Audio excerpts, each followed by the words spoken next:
ngir alal yaay mool ba rus na mool ba ñaaxle mool ba réer na mool ba jooy na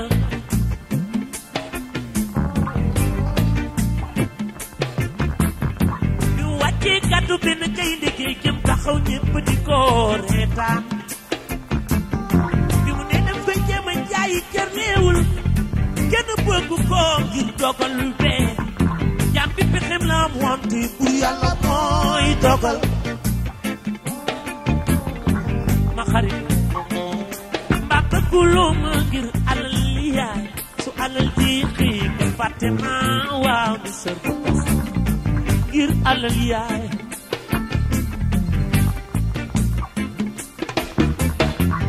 ci mooloo ci moolee mool ba dem na kii këti ana njabootam gi toogi xaar mool ba jaale Mexi 50 000 quelques balles volonté ici à Yoff li ñu joxe yëpp 100 000 francs la donc tout le reste yàlla dimbali na ma avec ñii nga xam te ne ni ñoom laa xam par exemple xam nga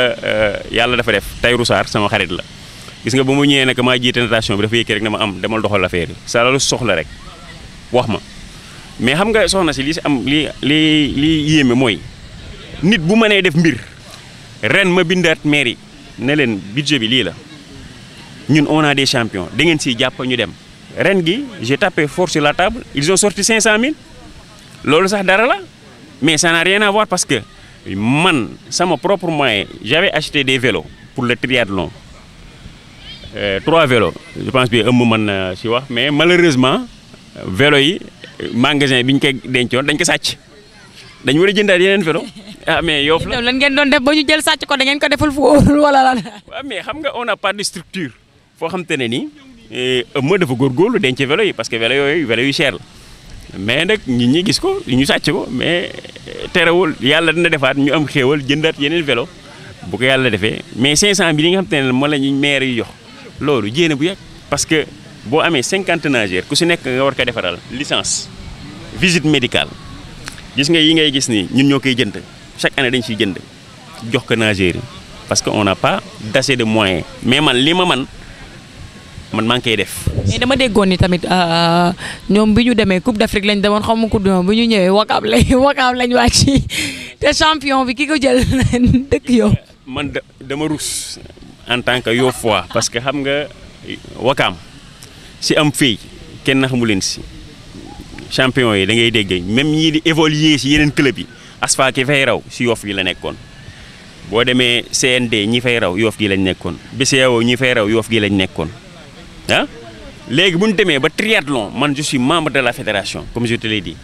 je suis le président de l'action sociale de la commission sociale et de réinsertion professionnelle triathlon bi ñu koy njëkk a def fii nii Biathlon je faisais partie des champions ah xam nga bu ñu demee ba Yoff gi kii fa nekk champion bi nekk waa Yoff juddoo Yoff nekk champion d'Afrique nekk champion du Sénégal. wala tur bi naka la. Ndoye Diop léegi bu ñu demee Île Maurice avant ñu dem la mairie à travers Babacar Mbaye Niang il est très disponible mais peut-être que dafa mënul jot ministre ma ne ko bëggoon naa gis ministre parce que dafa am compétition bu ñuy préparé mu ne ma waaw je vais gérer ça parce que moom mooy directeur cabinet maire bi ma envoyé que message bi ne que booy dañuy préparé wu pour dem jeu comment il s'appelle ça triathlon championnat d'Afrique Île Maurice Mamadou Ndoye Diop day dem Wakaam masuñu ko am champion mais avec leurs moyens bi ñuy dem bisu Wakaam la ñu yóbbu ISO moo ñëw jël sa suñu champion yóbbu leen bi ñuy ñibbisee ñoom am nañ ci ñaari champion yu jigéen ñun manque de moyens moo tax ak vélo yu ñu sàcc amuñu si ku jigéen dama lay wax benn affaire parce que en 2022. mais est-ce que gars yaa ngi fi ñu ngi fi di ko doxal bu baax est-ce que mën nañ ko réellement. bien sûr Cap Skirring daaw bi ñu demee on a eu de bons rangs parce que Sénégal la woon championnat d'Afrique bi Mamadou Ndoye ko jël jigéen ñi Ndeye Fatou Yoff la ne mais ren gi mënuñu dem parce que vélo lañ amul moo tax ñu doxale noonu affaire bi mais nag malheureusement la mairie n'a pas suivi ñu dem man rek maa fa newoon moo tax waa Yoff ñi amuñu bus bi ñuy jëli ji Mamadou Ndoye Diop en tant que champion d'Afrique demoon Île Maurice loolu xam nga Île Maurice fu mu nekk mu nga sa ginnaaw Madagascar ah jóge foofu waa Wakaam dem jëli ji leen indi leen ak seen bus stade amitié boo demee YouTube peut-être di nga fay gis vidéo bi man rek maa fa newoon à Yoff parce que c'est normal. boobu ani nit ñi lan la dañ ko yëgul wala boobu tamit ani maire bi ani autorité yi nga xam ne ñoo nekk Sénégal ba pare di dox ci wàllu boobu. alors boo bëggee man ma wala message yi nga xam te ne moom laa envoyé. vidéo boo xamante ne seetaan naa ko te yow laa si gis. waaw mais parce que man sama wareef man maa ngi koy def en tant que président. xam nga loolu wala nit ñi xam nañ loolu tamit. non xam nañ ko mais dañu tënk xamul. voilà parce que lenn moo fi am mooy kii nga xam te ne moom lañ jox sport maire yi man xaw ma ko sax si sport. man par exemple bi may jox président natation bi man Yoff fii naa fi joowal naa leen fi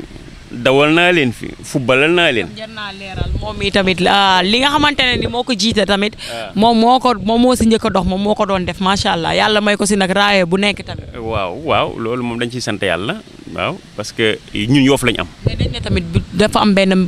maire bu nekk dañ lay jox benn budget pour sport bi nga xamante ne moo am yow si sa gox. waaw parce que man bi ma déggee keroog bi ñuy def bilan bi à Yoff j'étais là-bas dama doon déglu ñu wax li ñu def ci sport mais bi ma déggee ne ils ont sorti 30 millions man ma ne mais 30 millions attendez sur 30 millions ñaati équipe moo fi am. waaye tamit natation mu ngi fi comme ni ñu koy waxee nawetaan yi gis ngeen football bi nga ñëwaat ci basket yooyu noonu yëpp sport yooyu noonu est-ce que tamit yeneen yi gënu leen a farataalal que ñoom ñi. dama def enquête bi ma defee enquête ñu ne ma ñun club yi ku si nekk 400000 la am yaa ngi dégg ñaati équipe bi fi am y a 17 équipes xaw ma 14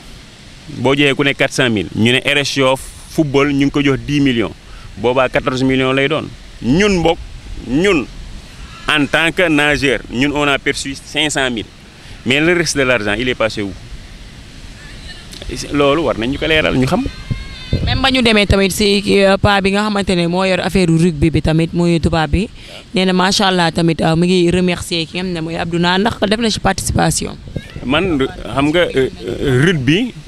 bokkul suñu sport bi nga xamante ne mooy sport émergent. rugby football bokku si bu ñuy wax sport les peuples de l'eau joola féey ak bëre football ak rugby dañ koy jeenliwaale fële loo si def tamit da nga ko def nii rek pour yëngal nit ñi xam nga loolu dafa bokkul si. est-ce que loolu lañ gën a farataal que ay natation gi xam nga parce que sénégalais si boppam du xam lu mu am nii exactement. loolu biñ ko defee ñu xam ne dañ wàcc seen ab ànd te ànd ab jàmbur moom ba wàccee sab ànd moom ànd baa dem dafa fa fekk borom. léegi dañuy pause foofu moo wax ki nga xamante ne nii mooy mu nekk entraîneur booy yi nga xamante ne ñooy def fii natation fii ci Yoff tamit maa ngi lay nuyu. maa ngi lay fay man la Ahmadou Lay ñu gën moo xam si man maay entraîneur booy natation. di seen représentant tamit ci triathlon.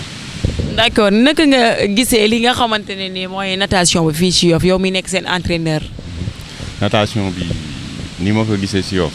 moo ngi instant bi damay wax ne bu fekkente ne moment bi ñu ko doon def da doon dox instant bi moo ngi raam parce que jamono ji ñu ko doon def. nekkoon nañ fee góor goo xamante ne muy Baye Mbaye Bey mu ngi doon dugg fu ne pour téye ñu fi mais jamono ji ñu nekk nii boo xoolee am na club yoo xamante ne ñi fa nekk di fa gagné mën naa wax ne fii la ñuy débuté du ma awma sañ-sañu di wax ne fii lañ jànge fii ndax fii la Yoff la ñuy juddoo fii la ñu màgge mais fii la ñu doon fay donc du ma am sañ-sañ bi di wax ne ñun ñoo leen jàngal fay mais fii la ñu débuté mais bi ñu demee ba gis ne ñoom seen avantage newu fi dem nañu ci yeneen club te loolu du ngëneelu kii bi quoi club bu Yoff bi mais suñu borom mu ngi ñuy dimbali itam ba chaque année bu amee ñu wàññeeku dinañu amaat ñoo xamante ne dugg nañ mais dugg boobu ñuy dugg itam ñoom ñu ngi même bu fekkente ne itam ñoo ngi gañe lii nii taxawaay bi ñu war a am ñooñu noonu ñun amaguñu ci satisfaction parce que tam mbir boo ci beesee ni nga fi nga war a teg sa tànk doo ko xam dëggantaan. d'accord mais comme tey jii dañ fi nekk pour wax problème yi nga xamante ne ñu ngi koy am ci sport ak bi nga xam ne ñu ngi koy am ci géej yow en tant que entraîneur yan jafe-jafe nga nekk di dund ci équipe bi instant bi. instant bi mën nañu wax ne problème kii la rek moyen maanaam manque de moyen la waaw loolu moo ñu sonal parce que boo mooy ñi ma la doon wax ñii fi jot a jógee ñëpp loolu moo leen di yóbbu waaw parce que bu ma waxee manque de moyen ci côté kii bi équipement tey équipement bi ñoom li ñu ci jiital mooy kii bi équipement comme nii gars yi di solo blouson yi ñuy sol parce que bu ñu gisee ne tam ñun dañu jóge fii dem compétition bu amee koo xamante ne ñëw na comprendre day jàpp ne ñii nii toog nii dañuy ñëw pour seetaan alors que dañoo ñëw pour compétir comme yeneen kii mais comme léegi moo ngi xaw a tane parce que ndax am nañu ay lakos yoo xamante ne ñu ngi koy sol mais su fekkente ne nag ñee waaw seen gëm-gëm dëgërul dinañu bu leen benn club boo xamante ne gis nañ ne lépp taxaw na foofu noonu bu ñu leen contacter dañuy dem foofu. mais yow mi nga nekk ci yéen a ngi participer ci compétition yu mag yi. waaw ñoo ngi participer mais du ci yëpp du compétition yëpp parce que am na loo xamante ne sa kii ngay demee ay moyens waaw. mais manque de moyen bi tamit est-ce que lan nga xalaat ne moom la tamit exactement yéen da ngeen leen tooñ wala naka la demee ba tax ñoom nangu ñu say def 15. non du ma ne dañ tooñu ñu leen tooñ parce que damay wax ne ñàkk a waxtaan la rek parce que bu ñu toogee suñu toogee ñu waxtaan dinañ am terrain d'entente mais bu fekkente ne. est-ce que jéem ngeen loolu toog waxtaan bi. ñu ngi koy jéem mais temps yi ñuy may du bëri xam nga bu fekkee da nit ki da la recevoir di chaque instant muy xool montram di wax ne am na ñeneen ñu mu war a recevoir te ñoom mën naa wax ne ñoom ay kii lañ ay politiciens lañ bu fekkee ñi ñuy gis ci côté politique bi ñoom ñoo leen gën a mën a apporter que ñun loolu. mais natation dafa bokk ci loo xamante ne mun naa ne ñun lébu yi ñoo ko moom bu demee ba keneen ku ci bokkul sax bëgg ko ba di ko def di ko jàngee du fu nekk moo xam ci piscine la koy jàngee wala fu mu nekk ci ñun la njëkkee ci géej gi kon lan moo tax ñoom nangoo ñu ci def yenn moom. dama jàpp ne ñàkk kii la rek. ñàkk wax kon nag jéem leen ngeen dem ngeen waxtaan ak ñoom d'accord yow kii Birahim est-ce que yow comme li ma laaj kii est-ce que jéem ngeen xool toogaay boobu ngeen jéem a trouver un terrain d'entente. ñaati yoon nee naa la pour am lu gaaw dama dem gis Babacar Mbaye Niang moom mooy directeur cabinet Abdoulaye Diouf Sarr nekk dama bëgg gis Diouf Sarr pour wax ak moom dama lay wax benn affaire parce que suñu club bii nii am nañ ci ay étrangers on a 2 américains ak benn belge yaakaar naa ñaari français yi la tamit suñu lañ intégré ah xam nga lan moo waral loolu la pépinière de la natation sénégalaise c'est ici à Yoff waaw nan laa la ko mën a wax ci olof. voilà lii la soxeekoo. kii di raw Dakar Gorée actuellement nii benn français moo ko rawoon daaw ñëw ñu naan booy bi raw na ka kii di raw kii ka rawaat asfa la ne yemba nga baal ma ñun ñoolu lañ xam Adama Thiaw fii la doon fii Yoff gi am déet boo gisee américains yi ñëw intégré wu français yi ñëw intégré Yoff parce que dañ xam ne pépinière bi fii la te ils ont des moyens ah parce que da ngay xool booy bi daaw booy américain bi moo jël P ci catégorie booy belge bi moo jël P ci catégorie man dama ñëw wax ko waa Yoff ne leen mais ñun ñaari booy yi c'est la première fois ñu fay Dakar Gorée c'était la première fois te ñoom ñoo jël P booy bi 14 ans la am Kadem moo jël P ci catégorie te c'était la première fois mu fay Dakar Gorée le booy américain la le booy belge aussi 7 ans la am catégorie moo jël P daaw Dakar Gorée bi une compétition internationale ñu am fi trophée yooyu yëpp mais dara mu jiwul fenn. à la fin dañ demaan mais pourquoi yow ngay sonn ci club boo xam te ne nii il te donne pas de moyens pourquoi pas duñ créer benn club ma leen loo xam te ne dañ ma ko dénk mënuma ñëw créer waat leneen ci kawam mais nag bu yàlla bu fekkente ne dañ ma war a continuer nii ah man je vais partir avec les Américains et les Belgiens su xooli booy Yoff parce que bëgg nañ ko leen jàppale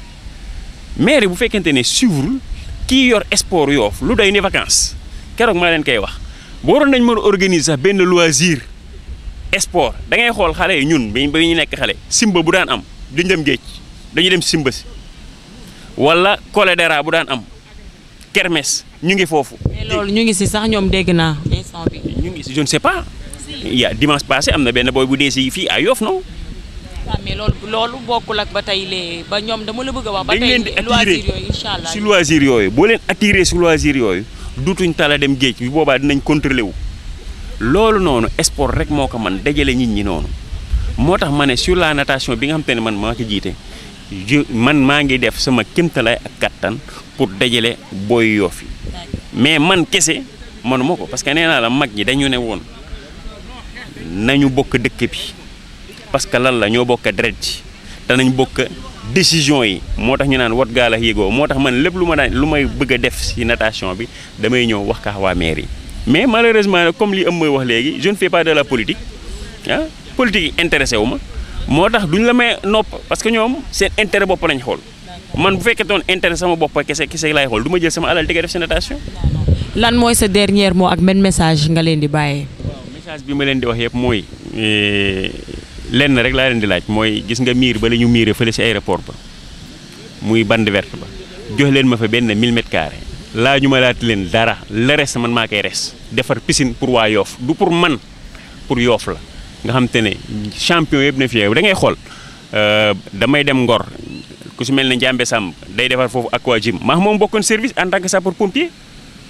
mais man dem naa Europe am naa fay diplôme si yoolu dama doon jiite piscine foofu en Europe Italie man rek maa fay maître nageur nit ku ñuul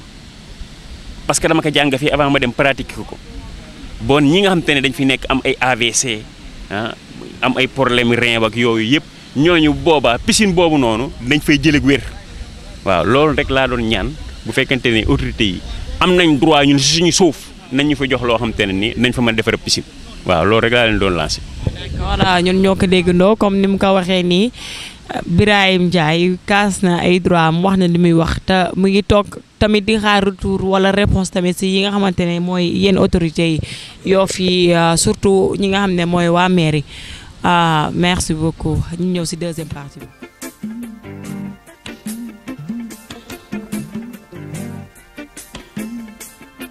waaw comme niñ ko defee woon sànq rek ak ki nga xam ne mooy Birahim ba tey ñu nekk ci problème bi nga xam ne moo am fii nii ci géej gi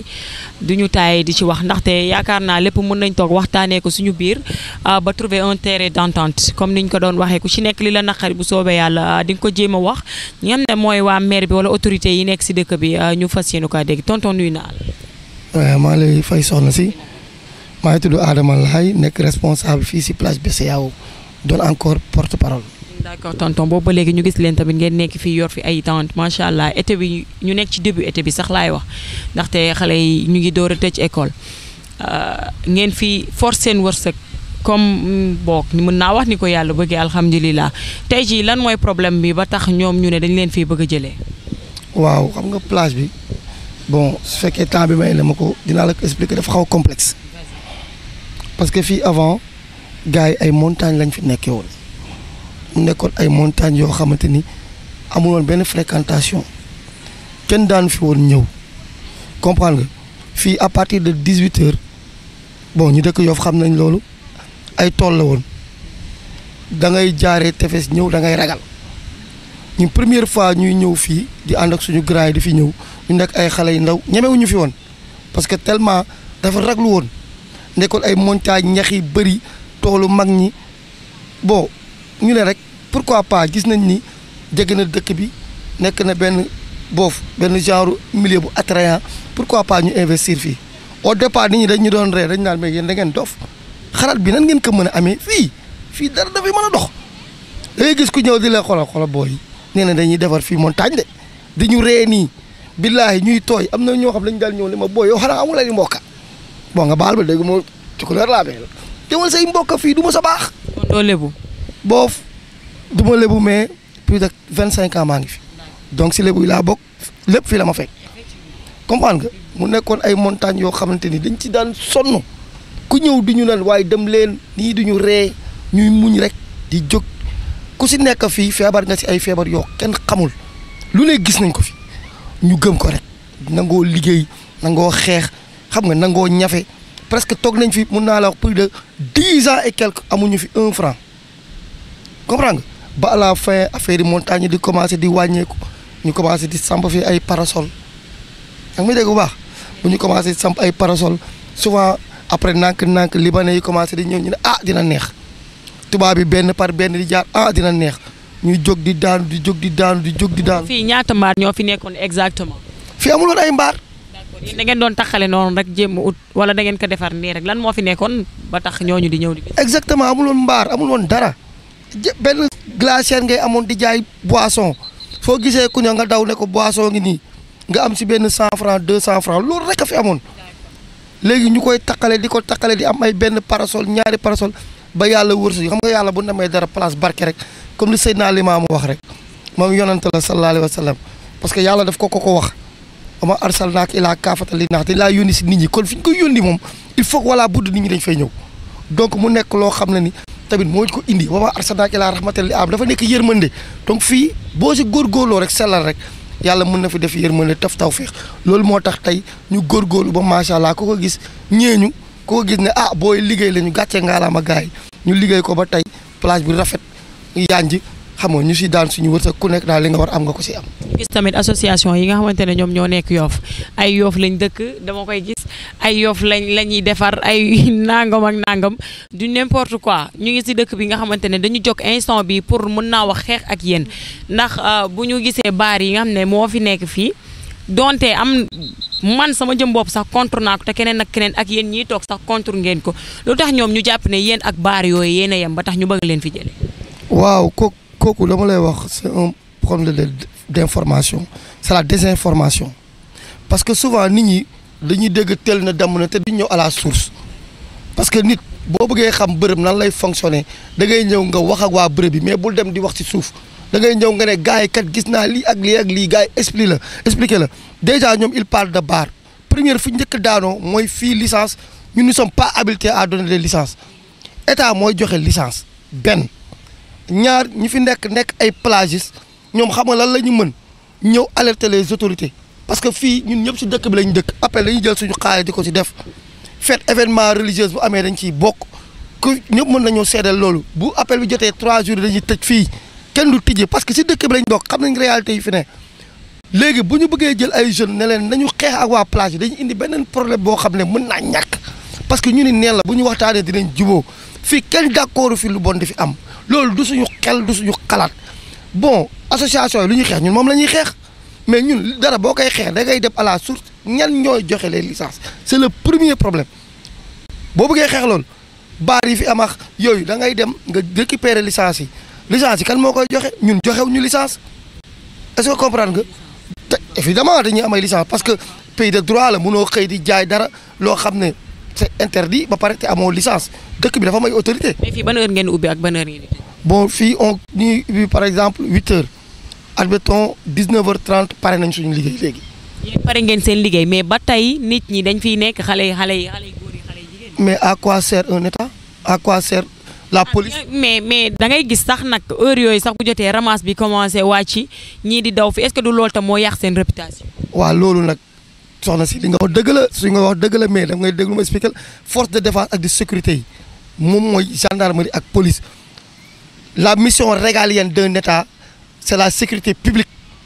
fii bu ñu xasee ba wàcc dégg nga wax ji mission régalienne nee naa la d'un état mooy sécurité publique bu ñu xasee ba wàcc ñun pare nañ ci plage bi léegi kuñ fi fekk nga def naka sudul noonu loolu est-ce que ñun ñoo la war a jàpp yóbbu la kan moo la war a jàpp yóbbu la kon kan laa faute à qui voilà ñun la ñu mën bëccëg kuñ fi jàpp bëccëg nga fiy def naka sudul noonu ñun ñoo lay jàpp. yéen a gérer en même temps ñi nga xam ne ñooy sangu ci biir kii. déggoo man la waxuma la gérer rek fii maître nageur yi ngay gis ñëpp suñu grand moo ngi nii grand Tafa gis nga ñi ñëpp c'est des maîtres nageurs waxuma la ak booy ñi fiy fréquenter ñëpp plage bi waxuma la sax plage bi moom bu dee côté boobu moom sa xel dal parce que tout le monde est maître nageur. mais amul benn ñaawteef boo xamante ne yéen gis ngeen ko fi wala mu ngi fi am. ñaawteef mais ñaawteef foo dem da nga ko fay fekk mais na nga tuddee ñaawteef parce que ñaawteef dafa vague. non comme bu ñu nee ñaawteef xam nga tey jii jigéen ñi ak góor ñi ñoo fi nekk di def seen ay sorties lii tax ñoom askan wi waa Yoff gis ko ba bëgg kaa dindi laa bëgg moo tax ñu tuddee ko ñaawteef mais nekkul loo xamante ne nii au profond ñaawteef quoi. waaw xam nga parce que boo ne plage rek daanaka léppaa ngi si. te xam nga doo dem tey ji di sangu géej ngay sol tey ji grand boubou. waaw xam nga boo ne domaine public domaine national ça appartient à tous les Sénégalais comprendre nga baax fa ma wax lii Yoff moomu ko ñu Sénégal ñoo ko moom Yoff bu fekk du privé bu fekkoon plage privée la da nga naan ku dul Yoff dafa dugg parce que Yoff ko moom mais si domaine national la ça appartient à tous les Sénégalais bu ne am nga droit ñëw saggu mais li nga war a def mooy la pudeur bu ñu la jàppee attentat à la pudeur wala ñu jàppale ngay sàkku jigéen bu ñu la jàppee dañ lay yóbbu mais tout le monde a le droit de venir se baigner beneen côté bi mooy que milieu sain la dañuy respecter charte yi fi am te loolu dañ ciy dimbali dañ ciy ñaan sax autorité laaye ni ñu def fi ay panneaux yoo xam ne tout ce qui est interdit dañ ko fii bind ñun def nañ benn charte de 15 points yoo xam ne dinañ leen ko soumettre incha allah sous peu de temps ñu wax leen lan la ñuy bañ ak lan lañ dang ñoom ñii di laaye ñëw nañ fii. est-ce que tamit du Seydina Limaamu alayhi salaatu wa salaam yam ne moo tëdd fii même pas soriwul comme ni boo taxee fii sax da nga koy gis moo tax ñu koy tere wala. non mais lu bon ñëpp a koy tere rawatina Seydina Limaamu lu bon foo dem kenn bëggu ko lu bon du plage bi rek lu bon moo baaxul. mais panneau yooyu ngay wax même buñ fi tegee tamit ay panneau taxul nit ñi dinañ def. tey dinaa la wax benn affaire nga comprendre ko gis nga BCEAO démb ak BCEAO tey dafa wute parce que tey boo xoolee gis nga amatul ay yooyu nit ñi ñoo jël seen dogu bopp il faut nga xam lan mooy dogu volonté la volonté elle est personnelle d'abord ñun ñoo ne lii du fi am kuñ fi jàpp nga fiy def naka su lu noonu lu ñu mën mooy yóbbu la duñ dóor nag parce que amuñu droit dóor seul l'état police mooy am l'habilité de la violence légale duñ dóor kenn duñ gaañ kenn mais képp kuñ ko gis nga xam ne nekk nga hors la loi ak ci contexte boo ko mën a defee suñ la jàppee dinañ la yóbbu police wala yóbbu la gendarmerie. ñoom ñuy marche da ngay lan nga yaakaar ne moo tax ñoom ñuy marche dañoo soxor dañ leen a iñaane wala lan. ñooñu la si. ñi nga xamante ne ñooy def marche association mouvement yi nekk. mais non ñoom ils ont le droit de défendre leur quartier man dama d'accord ci loolu et puis lépp lu bon la loo xam ne dafa nekk si benn bërëb bon fii particulièrement mun naa ne amu fi si lu bëri la ñuy sosal amu fi mais lu bon ñun dañ ci. exactement dañ leen koy sosal kon dañ leen koy sosal. ñoom bu ñu boowee dañuy ñëw bokk ñu ànd ak ñoom xeex bi ndaxte xeex bi benn la mooy defar Yoff rafetal Yoff te en plus y a des riverains fii sous influence ñuy ànd ak nit ñi di wax lu dul dëgg déjà boo jëlee après di nga gis nit ñu sax de man li ma gën a métti sax man waxuma sax Yoff mais li ma gën a métti c'est des étrangers yoo xam ne dëkkuñu fi amuñu fi benn droit parce que personne non grata lañ fa war a nekk yow mënoo ingérer dans les affaires intérieures d'un État ñu jàng xam nañ li ma bëgg wax parce que mënoo nekk un étranger doo sénégalais amoo benn affinité ak loi sénégalaise lu dul kër ga fi am yemoo sa kër ngay jël xaw ma mairie yëg na ko xaw ma yëg ko mais en tout cas gis nañ fi agent mairie ñuy jël di tabax fii si parking boo xam ne parking public la ne kenn du gaare fii fuñ ko teg non mais ñii koy def riverains yi ba pare nekkuñu ay sénégalais ba pare mairie ñoo ne tax mairie dindiwul loolu lan moo tax mairie bi dindiwul loolu non man amoon la may wax je me pose une question parce que gis naa leen fi te booba léegi ça perce ñi ngi gën tabax ñi ngi baare non fa lañ ko teg ba pare ñoo ñëw fii des étrangers qui nous disent que ñun suñu réew amuñu droit liggéey fi mais fan lañ ko teg au nom de quelle loi est-ce que dëkk bi am na loi loolu est-ce que yoon la dañuy ñëw fii nañu non diñ jaxase dëkk bi jën dinañ leen fi jëlee man benn wax nañ ma ko ñoom nous allons vous faire quitter ici je dis mais regarde-moi ce gars-là ce qu'il me dit kooku xam nga rek déjà loolu saaga la sama réew mu ne ma yéen dinañ leen fi jëlee sama réew ànd ak en complice avec des sénégalais véreux xaw ma dañ leen jox xaalis xaw ma ñeneen ñi en tout cas l'affaire est louche parce que dégg nañu am na benn projet yu ñu fa bëgg a def ñu en complice ak ñeneen nit ñi parce que comme affaire bi leeraguñu duñ ci sori mais am na te ñi may wax xam nañu loolu am na ñu ngi fi bëgg a def benn projet boo xam ne xaalis bu bari la dugg nañ ci dëkk Yoff am nañ ñu waxal ñooñu bëgg ñëw en plus ñëw parce que ñoom sous prétexte que am na fu ñu làqu ci dëkk bi am nañ fi kàddu ñu bëgg daal suñu kaw loolu tam mi ngi fi ñun xam nañu mais comme affaire bi leeragul te aussi bëgguma wax loo xam ne damay dugal mais danañ bàyyi ba mu leer bu leeree maa lay woo ba ne la soxla si lii la est-ce que comprendre il faut que Yoff tam aussi lii alalu Yoff la tey bu ñu ko defaroon tey état bi la ñu war a interpeller bu ñu ko defaroon ñaata jeunes Yoff yi taxaw yëpp kenn du fi taxaw fii ñaata waa Yoff ñoo fi liggéey est-ce que ñii fiy jaay jën est-ce que tamit da ngeen créer seen mouvement wala association nekk ngeen benn fii déggoo ci benn kàddu yéen fii woon ñi nekk gi waata moo la on a créé ak jaaykat yeeg képp koo xamante ne rek mi ngi fi amu forward jaaykat yi ñun ñoo leen couvrir parce que ñoom ils sont sous notre responsabilité mais ñun déggoo ma ne dañu am ay ñun ñoo leen fi jox parce que ñun si dëkk bi lañ dëkk mënuñu leen xañ dañuy ñëw fii di daan seen doole dëkk Yoff fii amul étranger bu fi nekk fii ñi fi nekk yëpp Yoff lañ dëkk si ay kër yu baax la ñu bàyyi ko ay laay na fi ne donc ñoom bu doon ay étranger ñoo fi ñëw sax ñu ne waa dañuy saboté. est-ce que li nekk seen bopp moo fi dañagul ba tey ne dëkku Seydina Limamou waruñu fi def lii waruñu fi def laa lii tamit ñëwaat nekk tuum. mais loolu du fi dañ loolu casse-tête la si ñun loolu xalaatu ñu mu dañ Seydina Limamou ah non loolu du dañ si ñun diggante bii moom moo tax mu am particularité ak yeneen plage Sénégal yi soo gisee particularité. non parce que comme li ma bëgg a waxee mooy demoo Touba tey ji gis mu dendee géej ba tax ñuy def lii demoo Tiwaawan ñu dendee géej ba tax ñuy def lii moo tax ma ne est-ce que du loolu moo leen yëngal ñoom. waaw da ngay bàyyi ba Touba am géej Touba amul Mbàkke wuy ma nga dama lay laaj boo bàyyeen ba Touba am géej ba am loolu boo ñëwee nga tontu ma mais Touba am na géej Touba am na géej Tiwaawan am na géej kon contexte yooyu bokkul waaw ba pare fii da ngay. est-ce que ñoom benn prétexte boobu la ñu am en fait dëkku Seydina Limamou lii waru fi am te man pour man sama jëm bopp pour man baar yi nga xam ne ñoo nekk fële ci tali bi ñu nekk ay ñàkk comme ni nga ko ay étranger yu fi jógee ñëw fi di ko fi def pour man loolu lañ fi war a gën a mën a dindi ak auberge yi ak appartement loué yi nga xam ne. waaw soxna si naa la expliquer da nga ma expliquer la léegi dama la expliquer lu ndaw ñu waxtaan rek xel ci xel laa ñu waxtaanee. waaw léegi waaw voilà léegi moo wala benn affaire jëlal nga ne yow tu as parlé des auberges bu fekkoon da ngay wax auberge yi mais bu fekkoon auberge yi ñun am nañ ci responsabilité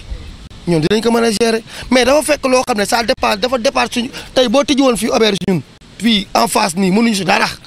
utal say licence nga ñëw tijji loolu kan mooy joxe kayit yi xam nga problème tu reviens à la source parce que problème bi kan mooy joxe kayit yi kan moo leen autorisé ñu ñëw fii Yoff foofu la ñu war a xeex lan la ñu yabee lan lañ état nan la yabee Yoff bay nit tamit dina tabax këram ba pare te xamul sax ka muy luwee lan lay def ci biir. waaw léegi lan la état yabee Yoff ba yii yëpp di fi juddu foofu mooy problème bi lan la dina yabuñu yeneen dëkk religieuses yi lu état yabee Yoff ba ñu bàyyee fii ay auberge di propulser ñu bàyyee fi ay baa di propulser loolu état moo koy xeex waa Yoff ñooy xeex loolu te loolu personne n'est d'accord loolu am na si benn ngandi responsabilité boo xam ne état am na ko si te man dama ànd ak Yoff si laayeen si seen maturité ak seen degré de responsabilité parce que Yoff tey su leen neexoon ñu ne du ñu wax ak kenn man dama d'accord si Yoff def degré de responsabilité laayeen am ak yooyu ak compréhension bu leen neexoon suba dañuy xëy ñëw yàq lépp mais ils ont préféré passer par des voies légales ça montre que ñoom ils sont induits de benn jafe-jafe. mais dama dégg na tamit ay sëtu Seydina Limamou ñoo bëgg ñëw dindi lii tamit. ñoo tuddee sëtu Seydina Limamou. non comme exactement mais dama gis ñoo xamante ne ay si axlu bayti bi la ñu bokk ñu ne ñoom lii neexu leen. man si laa bokk di participer kon man si laa bokk loolu du wax ji du loolu ñun ñëpp si lañ bokk ay sët Seydina Limamou ma xamante ne kenn moomu ko yonent la xanaa déggoo li ma la wax yàllaa ko yónni yàllaa ne ko wa maa arsalnaaka ilaa kaafatan ma waxaat la ko li dañ kaa yónni jëmale la si nit ñi. waxaat ko mu ne ko yow ma arsalnaaka illaa rahmatan ma delloo lil aalamiina parce que yërmande nga te fu yërmande am xéewal dafay am te fu xéewal am nit ñi dañ fay teew te fu nit ñi di teew yow yaay organisé wu état jàppale la mais lu ñu état bi jàppale lu ñu mairie bi jàppale mairie bi ban quel est l'apport de la mairie par rapport à la plage lu dul ñëw fii bon xasuñu mais depuis ñu faloo ñoom xam nga maire bi fi ne depuis ñu faloo suñu maire bi ñun waxuñu leen dara ñun ñu ngi nekk suñu liggéey ñun ñu ngi nekk di góorgóorlu mais financement parce que yow yaay ñëw say subordonné waaw mais c'est une réponse mais xam nga chaque chose a une réponse boo ñëwee nga laaj nga ne man kat ñii sama tutelle lañ bokk dinaa leen ñëw seet si boo leen seetsee après yow yaa leen wax lan mooy seen problème ñu waxtaan xam naa peut-être ñoom ñu ngi si yoon mais ñëwaguñu mu ngi leen di xaar bu ñu ñëwee dina leen wax suñu doléance wax leen lan la ñu bëgg parce que géej gi ça se fera pas sans les plagistes mais évidemment dem nañ fa mais ñu ngi leen di déglu parce que non recevoir guñu nag en tant que plagiste mais def nañ demande yóbbu nañ demande manuscrite bind nañ ko déposé nañ ko jaar nañ ko fu ñu war a jaar ñi xaar maire def réaction ñi xaar autorité kii bi ñoom ñu ñëw bu ñu woowee rek ñu ñëw ñu on sommes disponibles pour ñu. Awa Gueye. man exploitante la ci plage bi yàgg naa fi nag aussi di doomu Yoff te man ci sama vision lii nga xamante ne bii moom la waa Layeen di mettitlu sunu naqar la ñun ñëpp sunu mettit la ñun ñëpp parce que fii dafa nekk un lieu saint li may wax toujours ne entre les deux lieux saints Seydina Limaamu du tëdd sawu Roowalaay Issa tëdd penku vraiment lu ñaaw war a mën a am ci diggante bi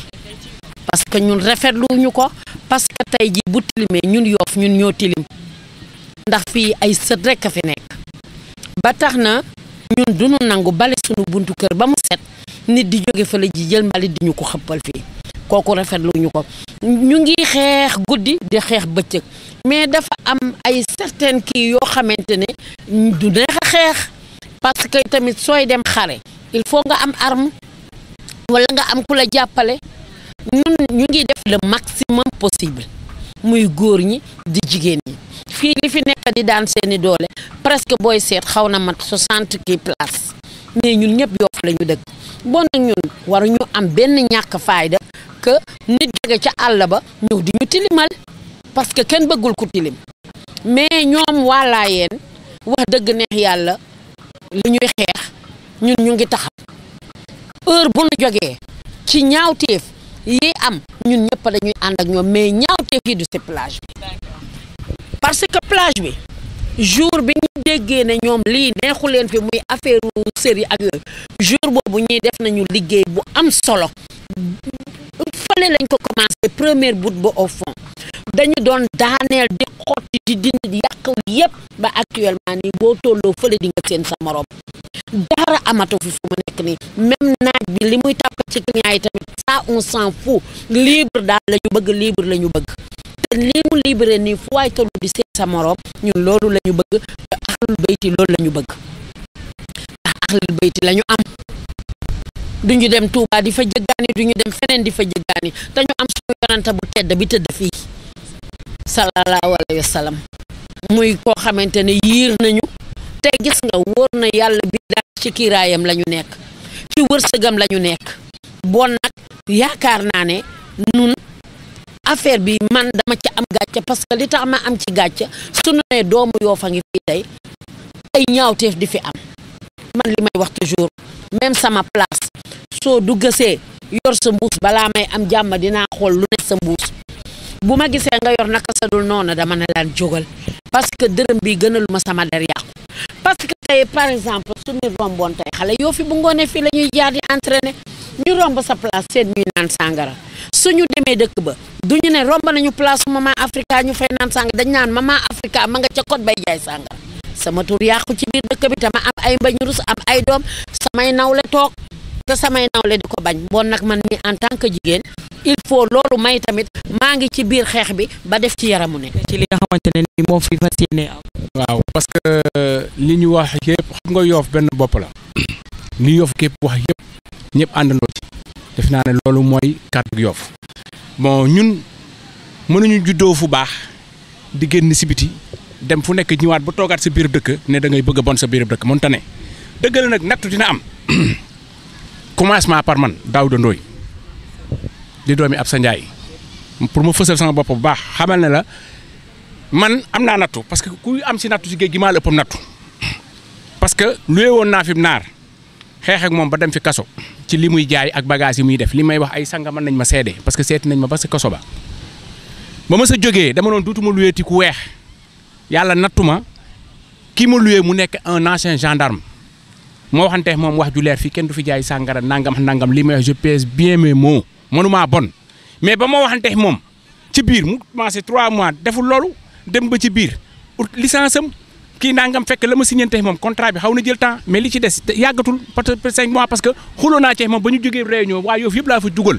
mën leen carrément yow lan laa waxante woon ak yow mu assumé lii ma waxante moom mu ne ma dang na moon fii kenn du fi li nangam mais grand man su ma deful lii du ma ci génn lii nangam léegi nag yoon moo may mën a àtte parce que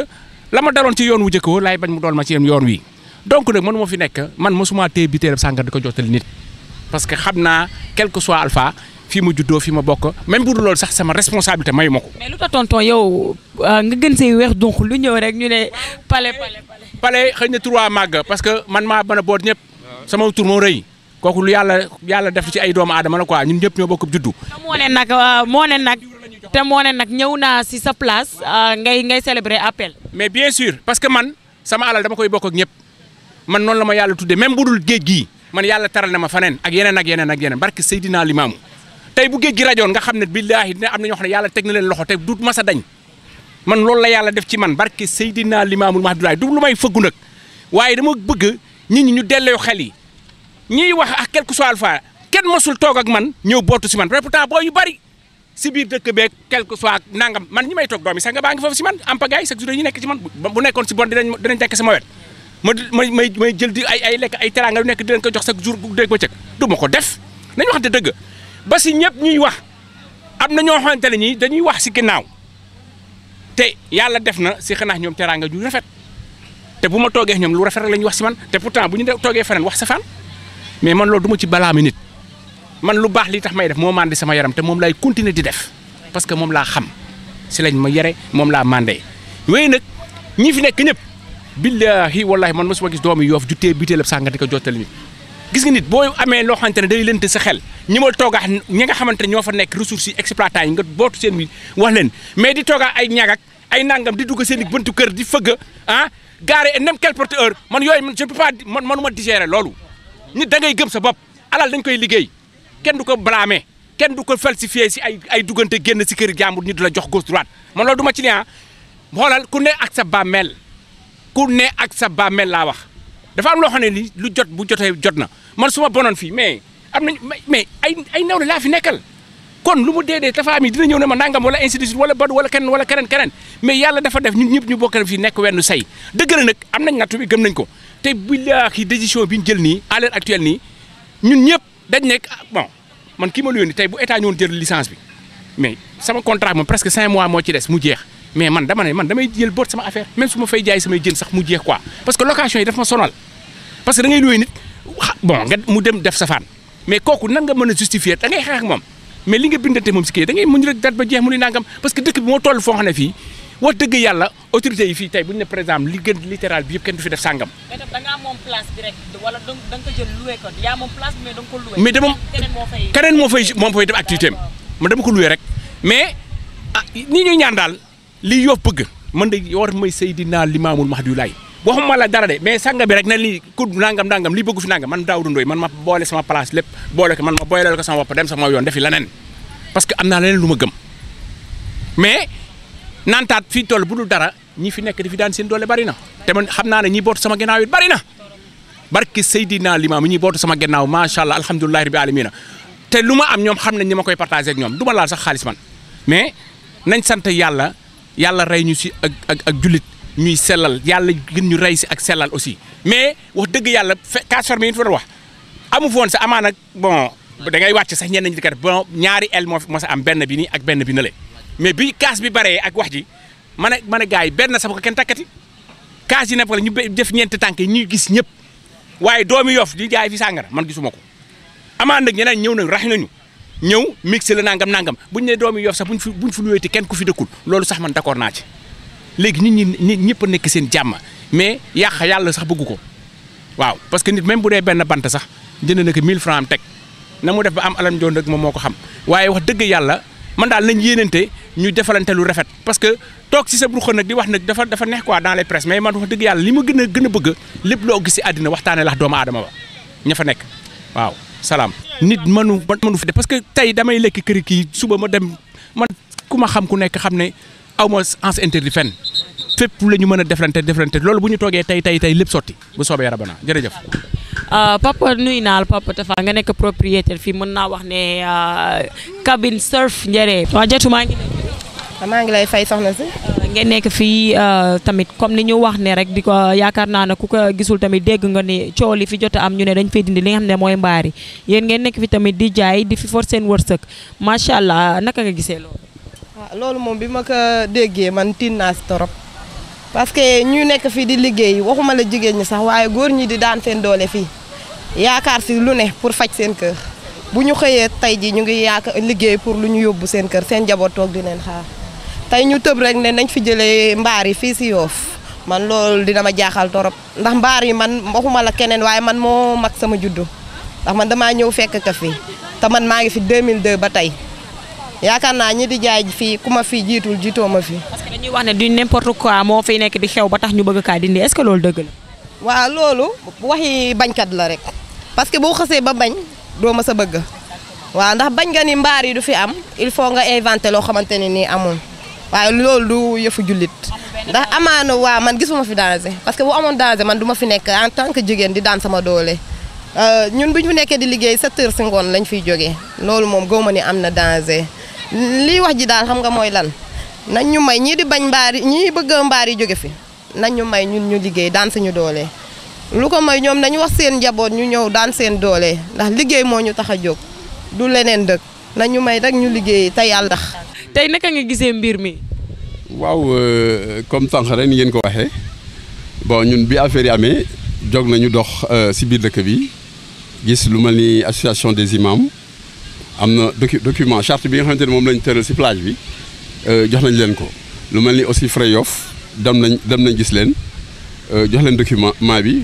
pour le moment ñoom ñu xool ko normalement dañu war a daje ak ñun ak ñoom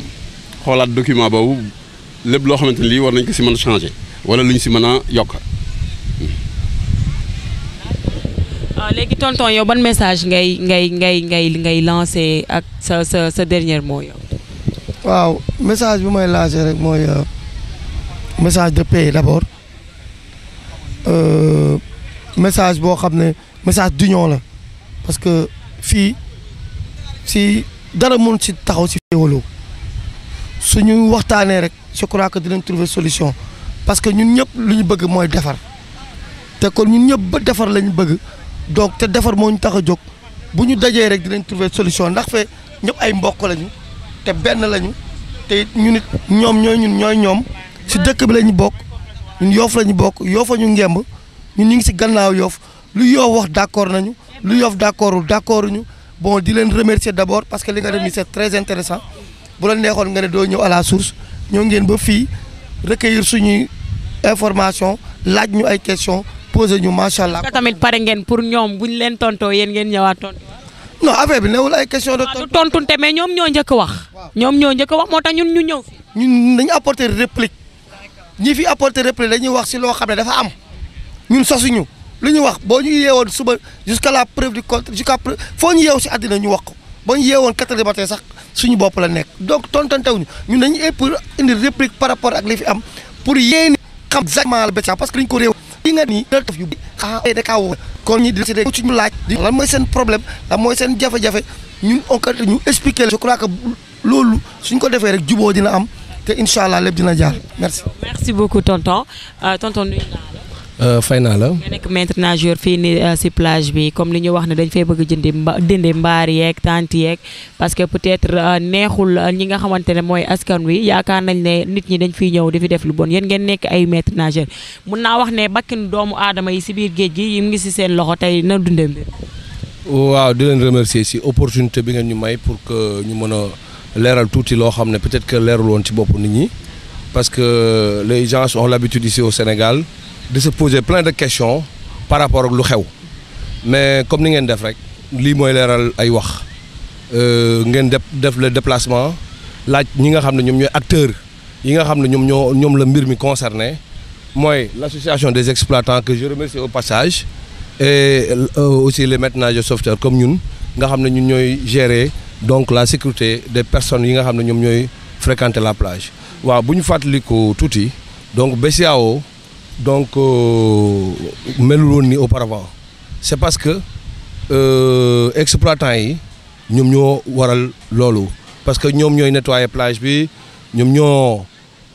comment dirais-je protéger sable marin bi parce que au début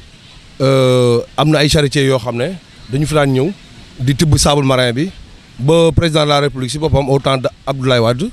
waxoon ne donc il a instruit tous les forces de défense et de sécurité pour que ñoom ñu veillé ci loolu mais exploitants yi vraiment def nañ ci liggéey bu am solo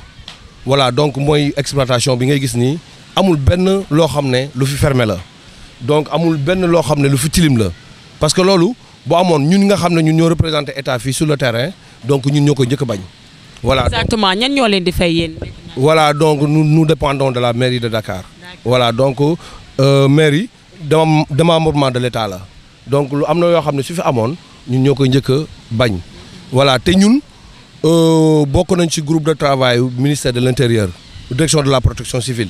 kon ñun ñooy représenter état sur le terrain donc exploitants yi dañuy aider même si domaine surveillance bi parce que maîtres nageurs yi seen lim matul loolu ñoom Yoff lañ dëkk te ay lébu lañ mën nañu xam nañu géej gi mën nañu fay donc parfois même intervention yi sax ñoom ñoo ñuy jiitu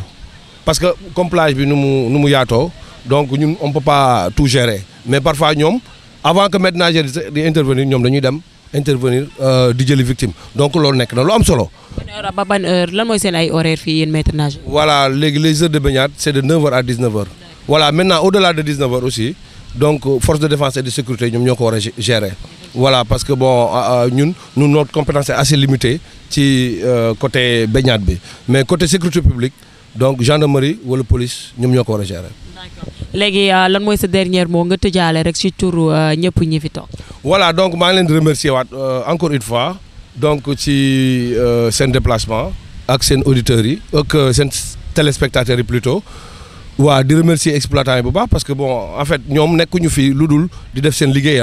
voilà comme ñun nuñ koy defee ñun bu ñuy assurer sécurité bi ñoom ñu assurer donc accueil bi ak yu demee noonu parce que fii ay kilifa rek fi ñëw ay kilifa ñoo fi fréquenté donc ñuy waxaale baigneurs yi rek aussi ñi fi ñëw ci plage bi donc ñuy respecter consignes de sécurité yi nga xam ne moom la maîtres nageurs yi ak sauveteurs yi mettre en place. effectivement comme niñ ko gisee rek ñun ñëpp ñoo ko déggandoo ñun ñëpp Yoff la ñu juddoo yaroo fi màggee fi te amuñu dara lu dul suñu géej bi donc nañu toog ñu waxtaan ci seen biir suñu biir lépp ci biir suñu biir la xaj ñi dañ fi nekk pour di daan seen doole peut-être tamit ku ci amul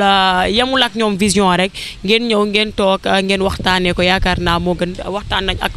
Birahim Ndiaye mu nekk président RS Yoff bu natation macha allah ñu ñëwaat ci tonton Adama mu yor porte-parole ñi nekk ci géej gi yëpp tonton Tafa borom place bi tam ñu ngi koy remercier ci accueil bi mu ñu fi accueillir ñuy waxtaan ak tata bi muy maman Africa ak tonton Palen dama naaka dafa wéer donc ndax ñëpp moom lañu xam macha allah di remercier ñëpp ñi nga xamante ne ñoo ñu doon seetaan merci beaucoup et à la prochaine.